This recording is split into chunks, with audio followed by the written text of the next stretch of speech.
Good morning, my dear children. Good afternoon or good evening, whenever you're listening to me. Now we are going to have lesson 6, and it talks about a story called The Babe and I. This story is written by David A. Adler and illustrated by Terry Widener. Now you're gonna need your notebook, your pencil, and your reading book. Now, I want to ask you a question.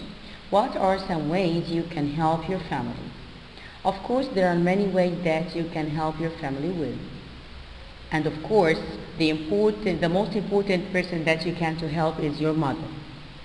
I can help my family by maybe you're gonna clean your room. Or maybe you're gonna help your younger sister or younger brother doing their homework. Maybe you're gonna go out and buy mom some things that she needs. Okay, there are many ways that you may help. Now you may write what are the ways that you can help your family by. Now, what would the purpose be for reading or listening to a story? It means when you read or listen to a story, why do you do this? Maybe you do it to find out about people and places or to get information. Maybe others do it for enjoyment. Listen as I read. Listen to see if I read smoothly and group words together into meaningful phrases. The best party. Nick thinks his grandpa is the nicest person in the world. When Grandpa's birthday came this year, Nick wanted to do something very special for him. He decided to throw a party in his grandfather's honor. Nick got everyone in his family to help with the party. Because he thinks his parents are good artists, Nick put them in charge of decorations. Since he believes that no one bakes better cakes and cookies than his sister Jane, Nick asked her to make a fancy birthday cake. And because everyone thinks that Nick is the best organizer in the family, Nick put everything together, even the songs, games, and surprises. As the guests arrived at the house, Jen put all the presents for Grandpa on a table. Nick helped everyone hide. When Grandpa walked in the door, they all yelled, "Surprise!" Nick thought Grandpa had never looked happier. After the guests left, everyone in Nick's family helped clean up. Even Grandpa, who never stopped smiling. "This was the best birthday I ever had," he told them all. Now, after reading the passage, you may answer these questions. What does each family member did to help make the party a success? How does Grandpa feel after the party? Why do you think this? Now we are going to know about compound words. Read these words with me. Table, cloth. Now read this word. Tablecloth. A tablecloth is a cloth that covers a table.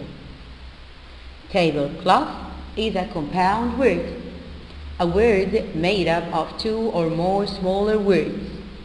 For example, we have these two words, box and car. And when we put them together, we're going to have the compound word box car. Another example, you have the word sail and boat. When you put them together, you're going to have a compound word which is sailboat.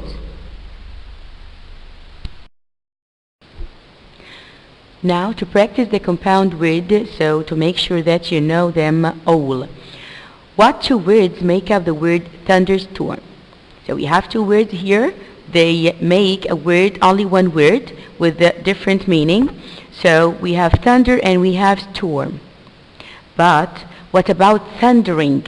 Is it a compound word? No, it's not. It's made up of a word, which is thunder, and the ending, which is ing. So we can't call it a compound word, just a word and an ending. And back again to compound word. What two words make up the word stoplight? Two words, stop and light. It will be stoplight. Again, is the word stopped a compound word? Of course not. It's made up of the word stop and the ending ed. So this is the difference between compound words, which are made of one word and another word. Give me another meaning of these two words. And we have the word and the ending, just like ing or ed. Again, what two words make up the word playground? Of course, you can guess play and ground. Is the word playing a compound word? No, of course it's not. It's made up of the word play and the ending ing. What words make up these compound words? Use the smaller words to help you determine the meaning of the compound words. Number one, we have flagpole. If we put flag and pool together, we're going to have the compound word flagpole. Number two, we have the word cornfield. Of course, we have corn and field. If we put them together, we're going to have cornfield. We have toothbrush. If we put them together, we're going to have toothbrush. We have raincoat, rain and coat. Just put them together to get raincoat. Now I want you to do this exercise by following me. Write the following words on your paper. Write these following words: wallpaper, basketball, birdhouse, and earthworm. Then circle the smaller words within each compound word. Then write a definition of each compound word based upon the two smaller words. Now I want you to practice these words and keep them by heart, so you may write them by your own. Number one, pick up. Number two, cannot. Number three, outside. Number four, bedroom. Number five, upstairs. Number six, raindrop. Number seven, baseball. Number 8, hallway. Number 9, airplane. Number 10, mailbox. That's not all. We have number 11, sunshine. Number 12, homework. Number 13, classroom. 14, something. 15, playground. 16, sidewalk. 17, teaspoon. 18, thumbtack. 19, sandpaper. 20, notebook. Now we're going to know about facts and opinions. A fact is something that can be seen or proved. An opinion is a person's thoughts or feelings. Clue words such as think and believe can help readers know that a sentence states an opinion. Now turn to the page 156 in your book. Read the paragraph in the blue box on page 157. When I look at the first sentence, I see the words I think. This tells me that baseball has an interesting history. It's someone's opinion. An opinion cannot be checked because different people think different things are interesting. The second sentence is about something that happened in history. Dates can be checked in a reference book, and if they are correct, the sentence states a fact. Now let's know more about facts and opinions. Fact: in the mid-18th century, the first baseball teams were formed in the United States. Opinion: I think baseball has an interesting history. This is your opinion. It's not a fact. Maybe it's not interesting to me. Another fact: at first, there were no rules for how to play. Opinion: getting written rules was the best thing to happen to baseball. Fact: Alexander Cartwright wrote the first set of rules for baseball. Opinion: players everywhere could then play the game the same way.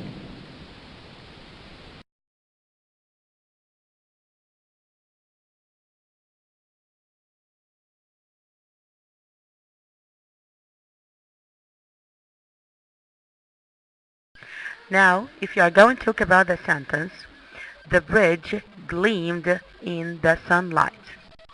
So the bridge will be the subject, and gleamed in the sunlight is the predicate. Now we are going to talk about a character sketch. A character sketch tells about a person.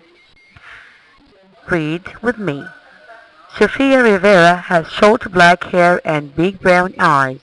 She almost always has a big friendly grin on her face. That is one of the first things people notice about her. Sofia is a small girl, one of the smallest in our class, but her personality is big when she wants it to be. When Sofia reads in class, her voice is loud and clear. Believe me, everyone pays attention when she reads. Sofia loves the color red. On the first day of school, she wore a red shirt and wanted all of us to wear red shirts too. When we write character sketches, we have to describe how a person looks, sounds, or acts. We also have to tell what a person is like. Is he a kind person? Is he a funny person? So that's how he is like. The sentences do not all start the same. So I want you to work with a partner to create a list of words that describe how a certain person looks, sounds, or acts. And this will be your homework till next lesson. Thank you very much.